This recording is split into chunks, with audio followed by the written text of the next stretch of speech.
Haya, tumai tena mitamboni tena katika sehemu nyingine tena, ikiwa sehemu ya 36 ya picha nzuri bomba safi kabisa. Yapo wanaita Legend of Condor tena, ikiwa sehemu ya 36 kabisa. Bila kusahau tuko na mzamini mkubwa kabisa anaitwa El Shaddai Studio pale pande za kule Kenya, sehemu moja Kakuma 3 pembeni kabisa Santos Club. Unampata DJ Amigos pamoja na DJ Sarive wakiwa pale El Shaddai Studio, wanakodisha muziki mbalimbali ya sherehe mbalimbali pale El Shaddai Studio. Tuko sambamba nao kabisa.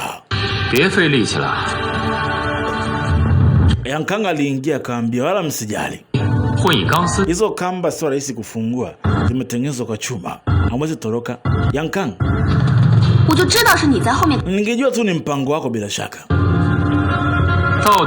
Asa bila shaka ni mpango wangu. Nanya mpango wenu ni upi? Ni malengo yenu kuja hapa kama ya kwako tu vile vile malengo yetu kama yako. Basi nilikuwa nimefikiria vibaya, inafurahisha pia. Nimekuja leo kuambia kwamba nakwenda kuwa chief wa ukoo wa Beggars. Nye mpango wenu ni upi kuja hapa? Tayari ninao fimbo ya ukoo wa Beggars. Je, nye mna fimbo ya ukoo wa Beggars? Hiyo fimbo ya Rongali pewa, sio ya kwako. Sio yako ikuhuswe. Kwa nini sasa? Mbona fikiria aliyeko nani atakuamini kama alikupa hiyo fimbo wewe? Fimbo iko mikononi mwangu, sio kwenu ninyi. Sasa chifu mpya ukoo wa Beggars ni mimi, hakuna mwingine. Naenda kwa chifu wa ukoo wa Beggars.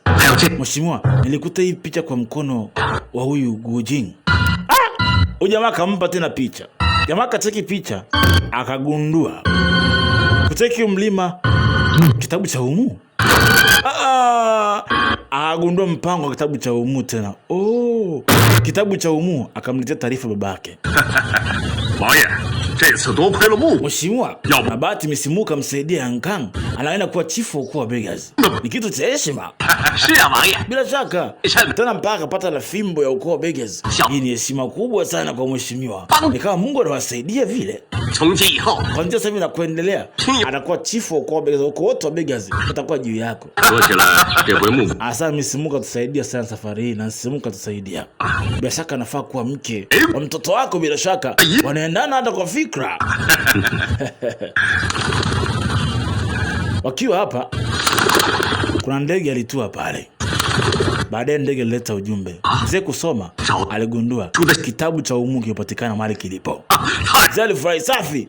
Mheshimiwa, habari njema tena, si ndio? Bila shaka hii ni bahati juu ya bahati. Time na faster tupata kitabu cha Umu. Mwambie yule mzee Oyangfeng haje yuzu faster. Kuna zawadi kubwa kwa ajili yake. Haya, mzee akaitwa akaja.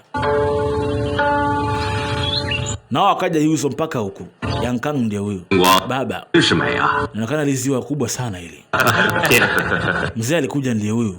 Ameshafia na mtoto wake na hasira hapo alipofai. Nipata mchoro kutoka kwa Gujing baba. Huu mchoro huwape muangalieni. Mzee ametulia tu pale, Oyangfeng ametulia hapo. Vizuri sana. Bahati kubwa kiasi gani kupata kujua wapi ilipo kitabu cha Umu kiko Umu. Inaonekana ni Iron Palm. Maana yake Kindred hapa anahusika. Nafikiri kitabu cha Umu kinahusika na ukoo wa Iron Palm, mkono wa chuma. Ukoo wa mkono wa chuma. Yes. Itakuwa hivyo hivyo. Kwa jinsi nimeona mkutana na Kindred, tukimtaarifu kuhusu hili swala. Chifu Kindred atatusaidia.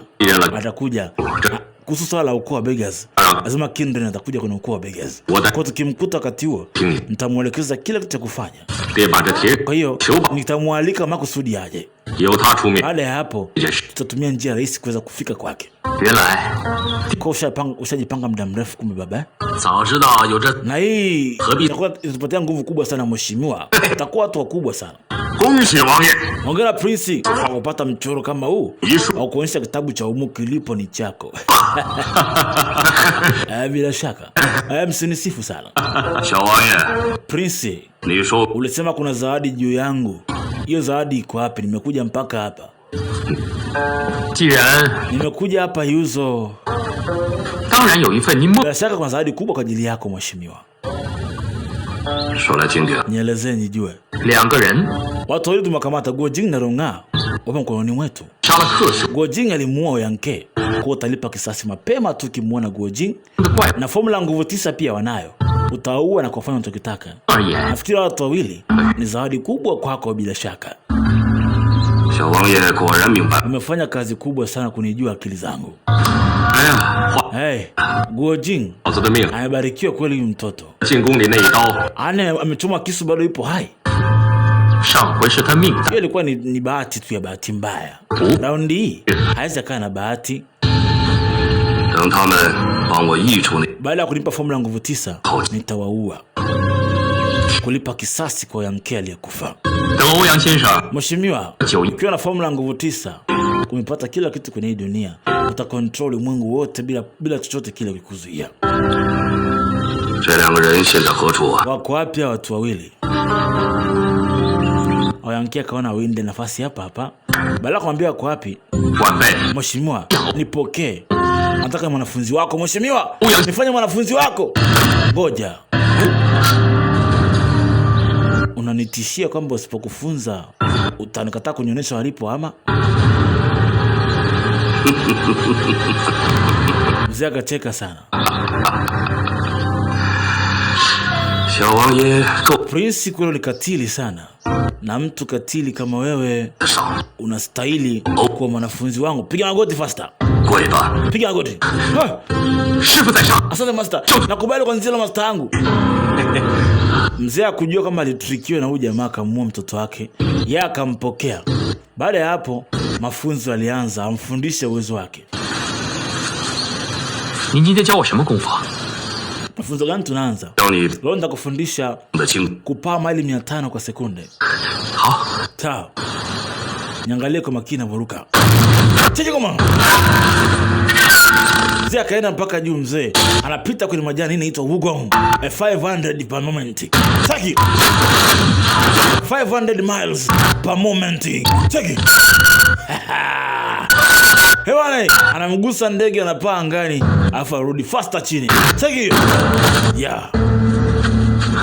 Shifu, master, hii ni zaidi ya uwezo. Kumbuka, ukifanya hii usitumie nguvu kubwa sana. Na pia usipoteze nguvu kubwa ya yin. Unapotumia nguvu ya yin, hakikisha unaitumia kwa mlolongo ulio sahihi. Na pia hakikisha unaporuka legeza mwili, hakikisha flow of energy inapatikana kwa mwili wako. Na ili ufanikiwe, lazima uwe msikivu na uwe mvumilivu. Wakati unafanya mazoezi haya kupitisha nguvu zako kwa mwili wako, hakikisha nguvu yako inakwenda sambamba na mishipa yako. Kichwa kwenda juu. Hakikisha mzunguko unaenda sawa. Alimpa mafunzo, alianzia pale. Kama tuingie kwa misimu huku. Misimu? Aliitwa na jamaa. Mheshimiwa, mbona umekuja hapa? Prince kanituma kuletea madawa haya. Prince yuko hapa pia? Hey, na Yanke pia, Chifu Ouyang yuko hapa. Pana watu wamekuja yuzo ghafla hivyo. Kwa sababu Prince hajakwambia kumbe. Guo Jing na Rongao wamekamatwa wako hapa.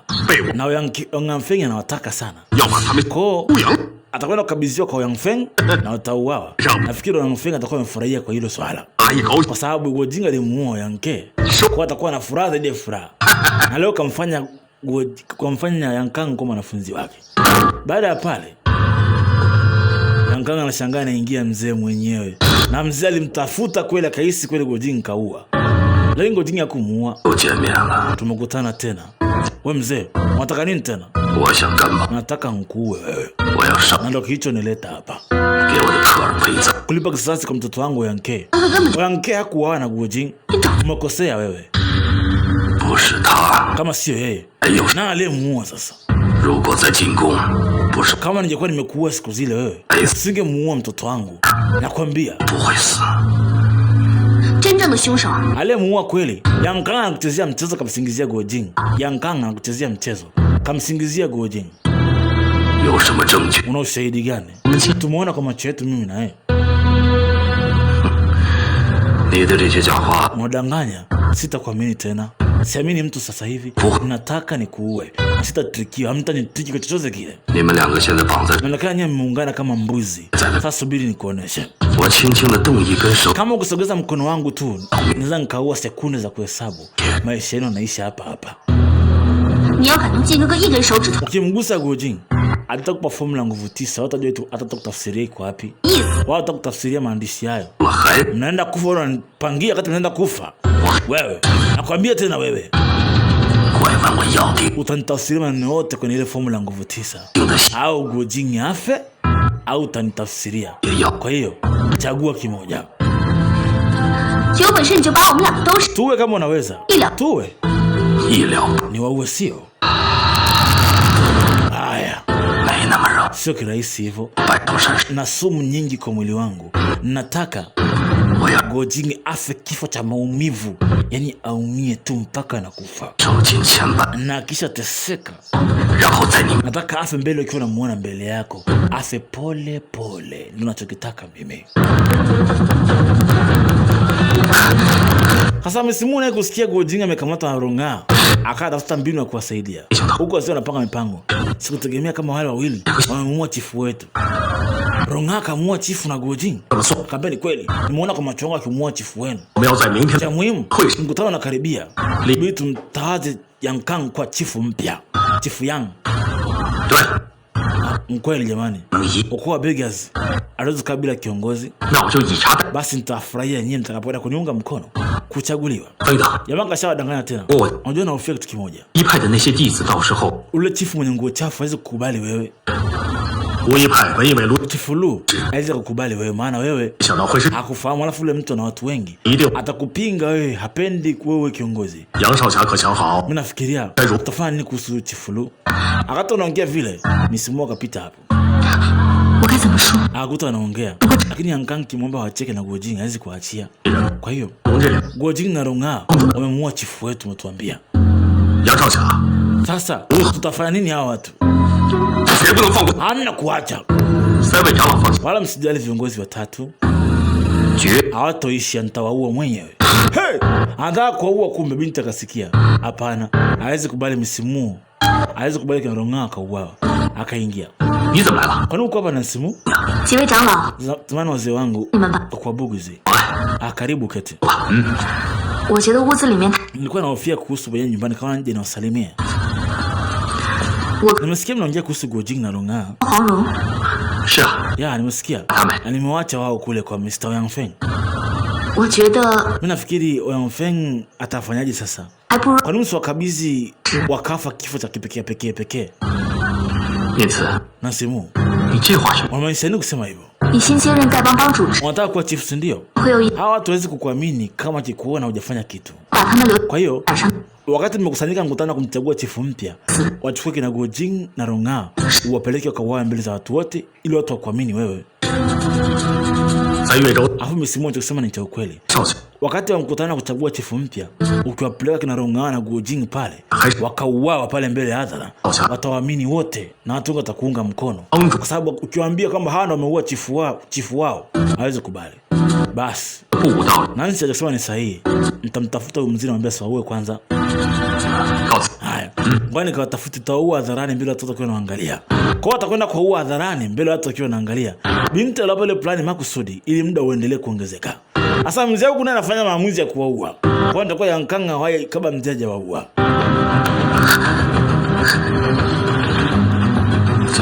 Mzee anafungulia nyoka wake. Sasa fikiria. Alona, usijali kuhusu mimi. Usikubali mtu akafanikiwa. Haya, mpenzi wako atakufa. Unaandika formula unanitajia au unamuaje? Akaona amekataa. Nafikiri natania leo. Haya, mmetaka kufa sio? Taua sasa. Ngoja mheshimiwa. Subiri. Nini tena?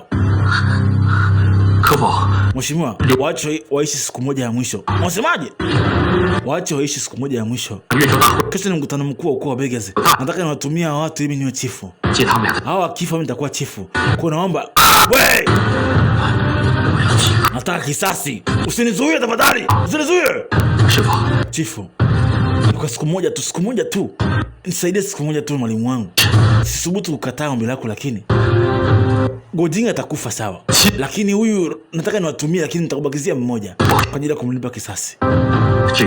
Shida yangu tu Misi Wang utamuua baadaye, ila nataka niwatumie kwa kesho tu. Baada ya hapo nitakurudishia, utaua kama unavyotaka mheshimiwa. Kweli mwalimu.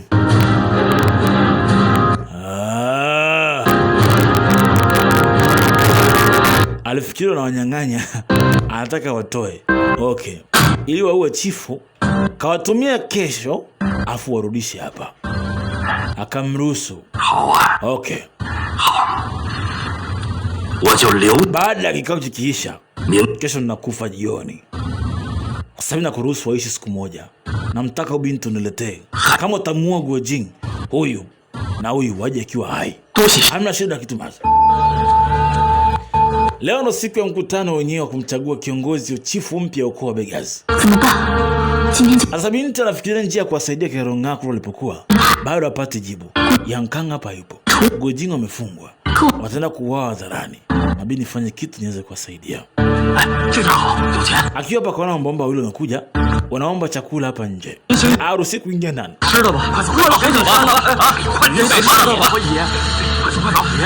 Binti kapata wazo. Hey, subirini. Madam, nitaletea nyie mkate mle. Akaenda akachukulia maandazi au mikate ya kuokwa kwa moshi. Ikaletwa. Akana wapa. Akati anawapa akanongoneza. Naomba mnisaidie kitu. Mara kasikia misimu. Mara prince akaja. Kwa nini ukae ndani unakaa nje? Alikuwa nimeona ukoo wa Begazi wanaomba msaada. Nikaona nawaga yeye kidogo mandazi nilionayo. Kama baraka mtoto wangu ambaye hajazaliwa. Haya, akamalizia kuwapa hayo. Kuleni. Binti akakunyeza kwa macho. Kana kwamba kuna ujumbe humo ndani.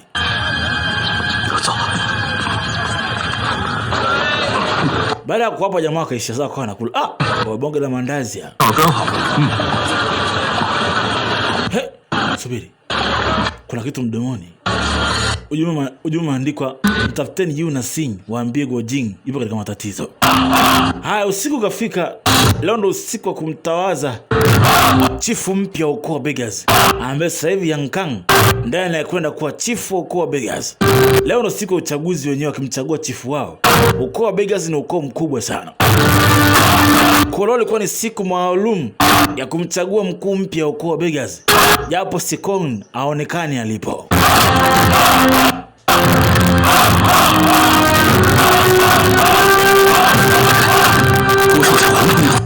Mbona Gojing amekamatwa?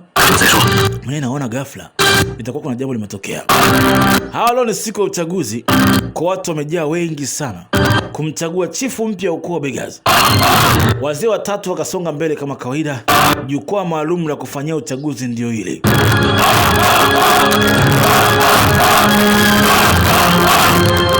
Watu wanashangilia leo. Uchaguzi ni shangwe, lazima uwe wa vibe fulani. Ikatoka amri, wakatulia.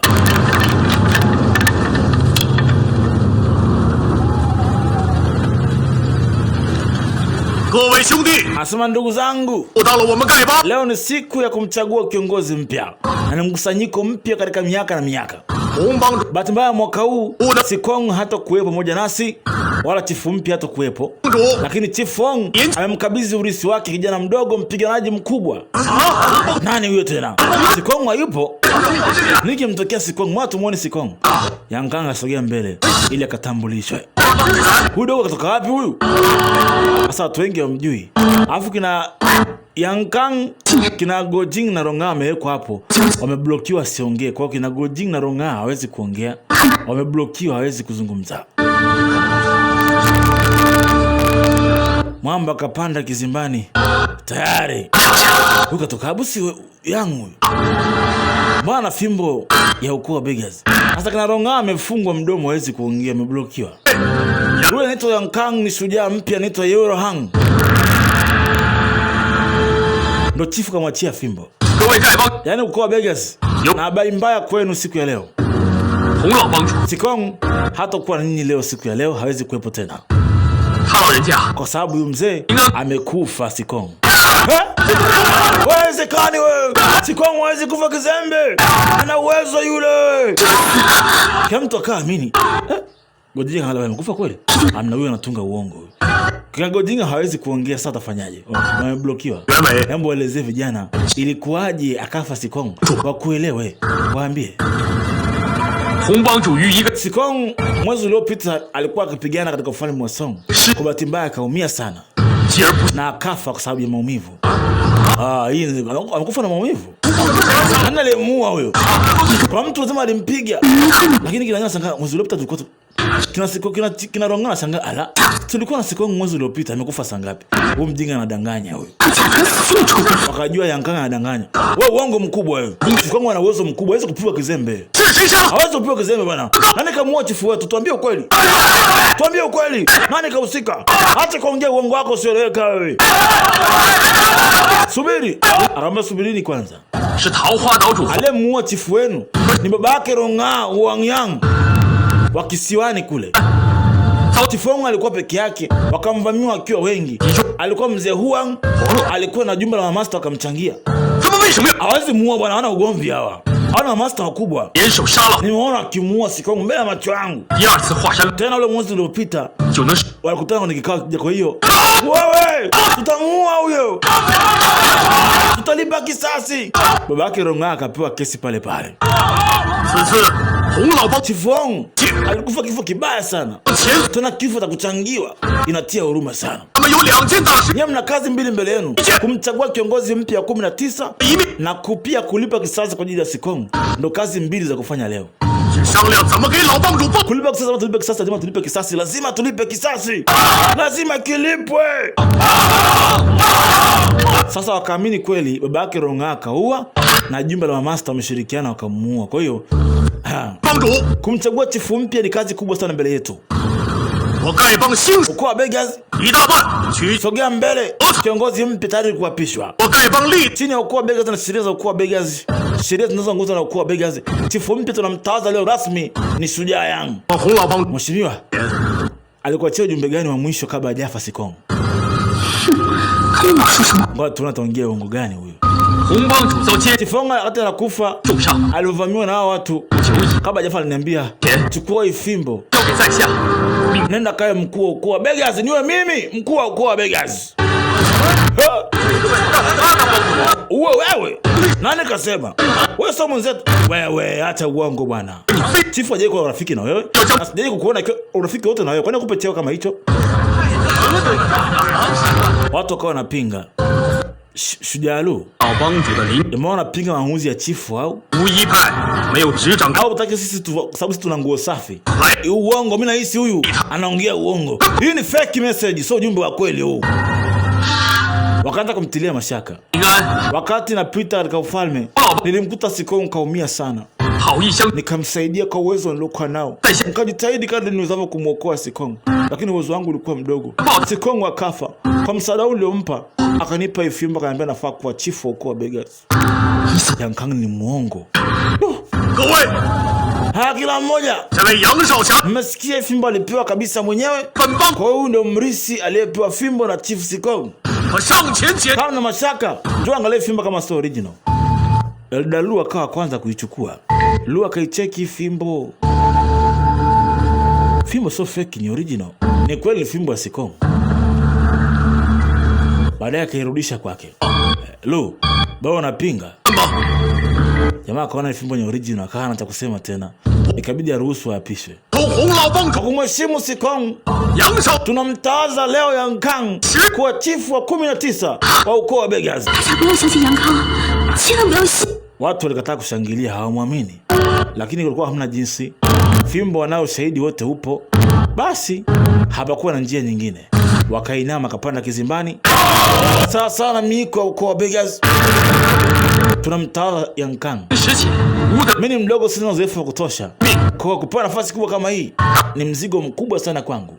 Kwa ningependa kupitia fimbo hii ni upeleke kwa Begas angani, wewe uko mkubwa duniani. Hudumu kwa Begas, hudumu. Wakampokea kweli. Wakampokea kweli, wakaamini kweli ndio sawa na tabia moja ya miiko yao.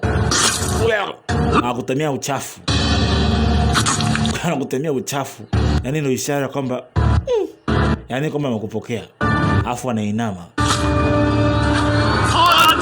Udumu chief. Washamtawaza kuwa chifu mpya.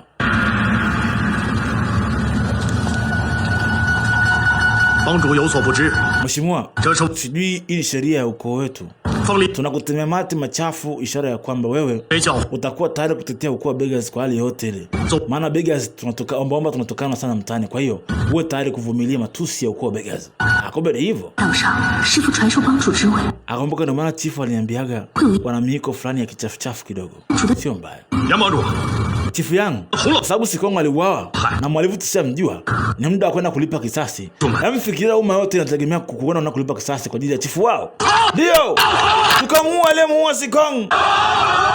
Sasa hivi tutalipa kisasi kwa ajili ya chifu Sikong. Kisasi. Hawa sawa. Tutalipa kisasi, lakini sasa hivi tunakaza kumtafuta Huang Yaoshi na jumba la master ndio walihusika kumuua master yenu. Lakini muda umeisha. Alafu ni ngumu kuwapiga wao. Kwa hiyo tupange, tukae chini tupange, tutafute muda mwafaka.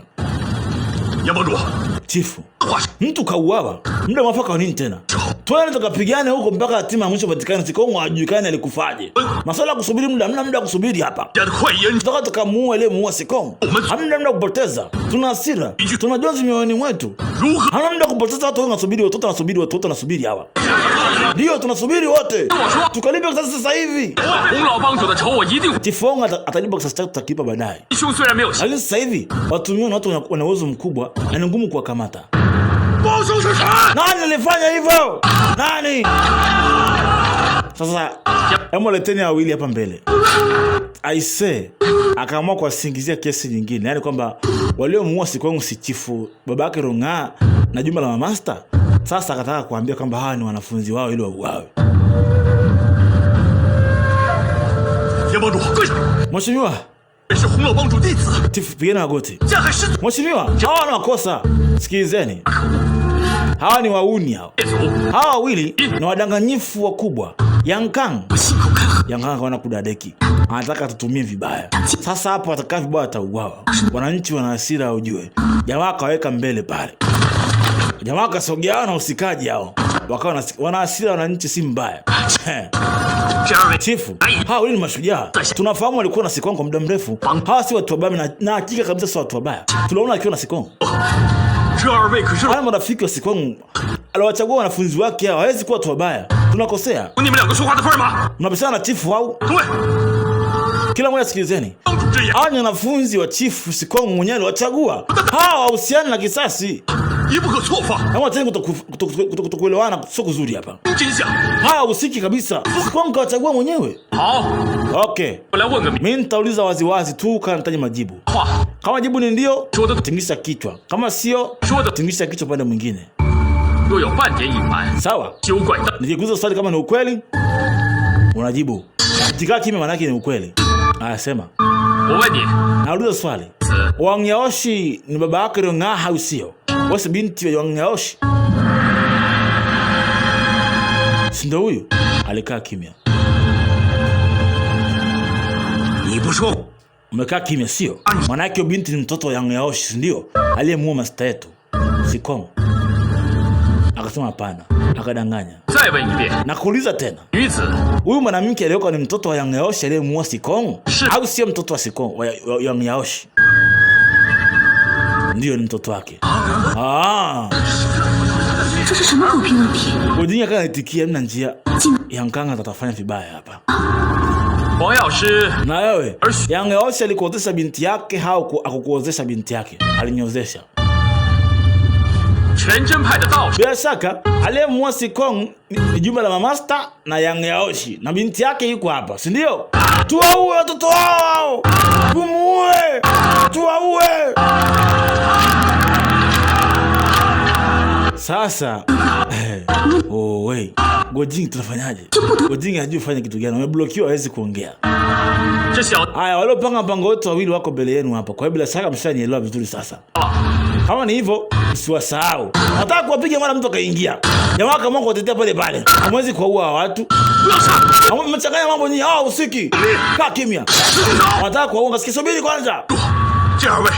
Tifu yangu angalia. Hawa watu wawili hawa ni watu wakubwa wa tifu ukoo wa Beggars. Ukiwaona wamekaa kimya kama hivi, manake ni ukweli. Baada kapigwa signal kwa mbali. Signal kapigwa. Kuna mgeni kaja kwenye mkutano huu. Mheshimiwa ripoti. Kuna mgeni kaja kwenye gangu. Kindren kaja. Kindren kaja tena. Kindren amefika. Kindren kaja. Kwani aje hapa? Itakuwa tukamsalimie. Ni mgeni wakati wa uchaguzi mpya, sio mbaya. Hawa wawili tukawafunge kwanza. Tutaua baadaye. Wahifadhini kwa muda hapo pembeni. Tuta tukampokea kwanza Kindren. Tutaenda kumpokea Kindren. Nimkaribishe mgeni wetu mpya huyo. Na mkweli Kindren ndio huyu kaja, mzee muhuni, mpanga mbinu.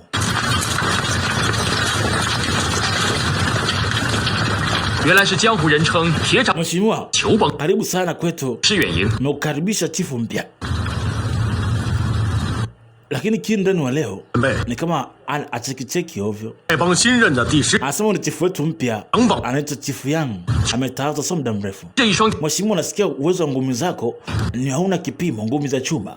Kwa nimependa sana mkono wa ngumi zako. Nimefurahi kukutana na yeye kwa furaha. Uko mdogo sana, lakini mpole mno. Nimependa hiyo.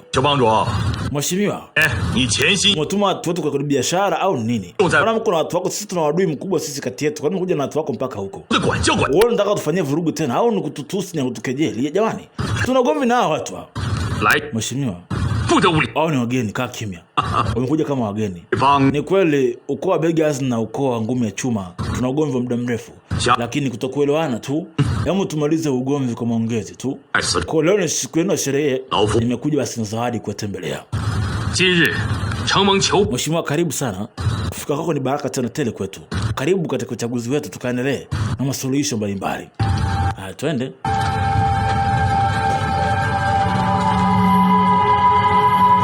Wakampokea wakarudi kule. Gojing akiwa hapa akaziona nyota 7 ziko angani. Angalia, hizi nyota zimejipanga sawa sawa na ukoo wa Jumba la Mamasta wanavyojipanga. Alikumbuka siku ile alikuwa anapigana, aliwaona wajumba Mamasta wakiwa wamejipanga sawa sawa na hizi nyota. Angalia kwa makini. Alipoona hizi nyota zimekaa kama vile staili za Jumba la Mamasta wanavyopigana kiwaga 7. Nyota ziko 7 na hao walivyojipanga ni sawa sawa na wale Mamasta 7 wanavyojipangaga. Sasa kaangalia pale, kuna kitu Gojing alipata kujifunza kati yote akiwa anaendelea.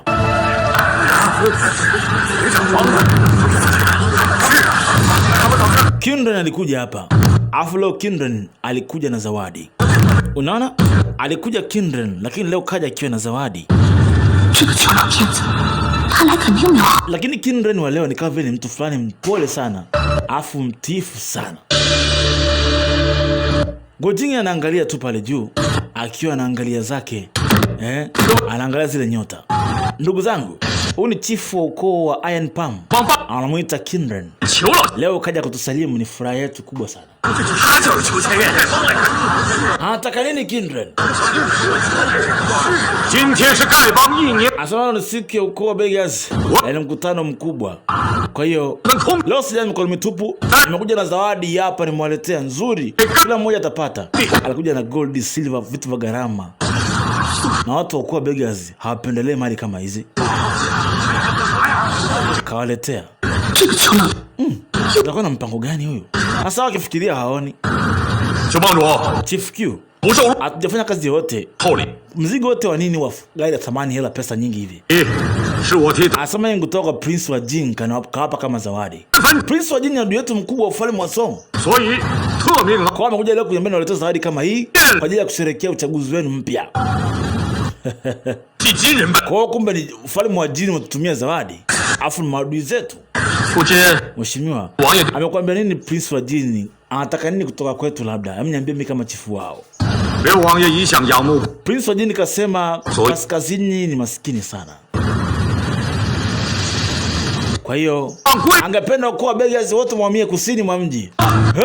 Tuhame kwetu? Haiwezekani bwana. Hatutaki hiyo. Tumekataa. Watu wakawa wataki. Akaambia ukoo wa Begazi, sikizeni. Tumekaa miaka mingi tukiombaomba kila pale. Leo Prince wa Jini katupendelea kwenda kusini mwa mji tukaishi maisha ya raha, maisha ya bata. Ufalme wa Jini unaingia kwenye vita sio muda mrefu. Kwa Prince ameogopa kama mkikaa huku mtazurika. Kwa anataka mkakae katika nchi yake ya Jini ili muweze kuishi maisha mazuri yenye furaha. Na afu kule kuna watu matajiri, mtakula maisha mazuri, mtaishi vyema. Kwa bora muende kusini ili mkue baridi, muishi maisha ya raha, mkiwa hata maelfu kwa maelfu, mtaishi vizuri, maisha ya raha yasiyokuwa na matatizo. Sasa ombaomba wapendagi utajiri, wao wameridhika na hali yao. Ni hivyo tu kasema, Mheshimiwa, hii ni zawadi imeonyesha kwamba ni radhi jinsi gani yupo tayari.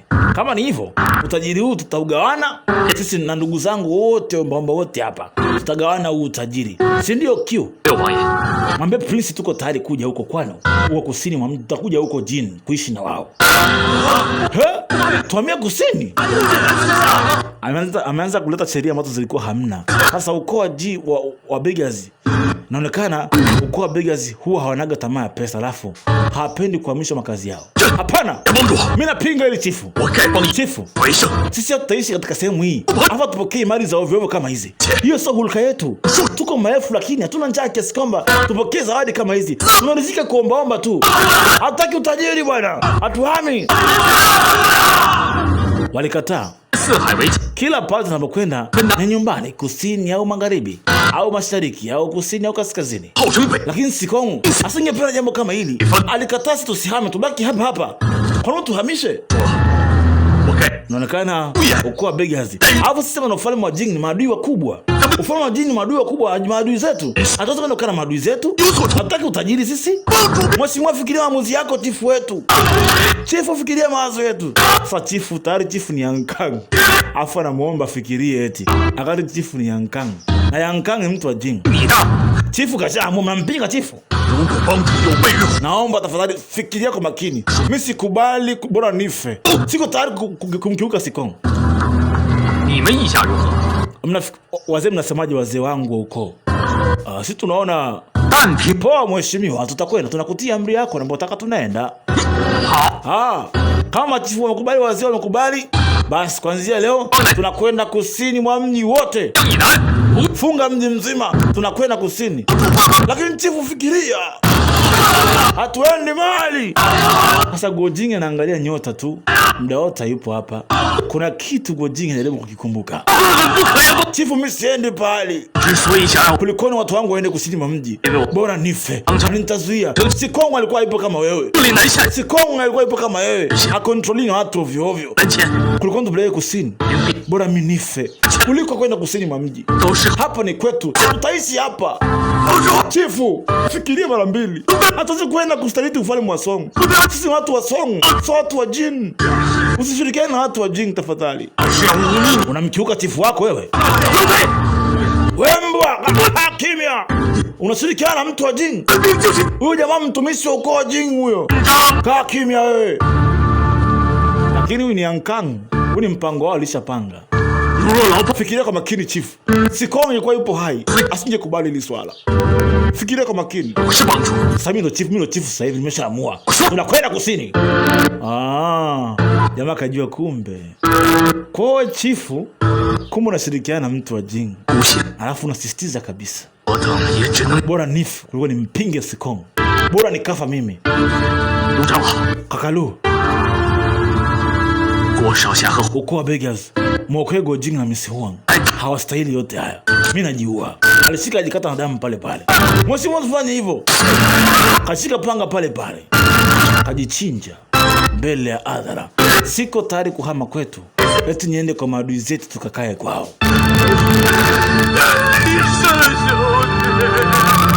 Chifu, fikiria tena. Bora mimi nife pia. Na akashika kisu akajichinja. Hatuko tayari kuhamia kwa maadui zetu. Ndio maana uongozi mbaya ukishaingia, mambo yote hubadilika. Angalia mfano mzuri hapa. Alipoingia chifu mbaya Yang Kang, ona majanga yanayotokea. Sasa Guo Jing anaangalia nyota tu pale angani. Chifu yangu, washakufa watu wawili hapa. Bado riziki tu waise. Badilisha mawazo, tuweze kwenda kwa watu wajingi wa adui zetu hawa. Hii ndio maana ya uongozi mbaya. Soma kitu hapa. Haya, ilikuwa sehemu ya 36 mpaka 37 tukutane huko.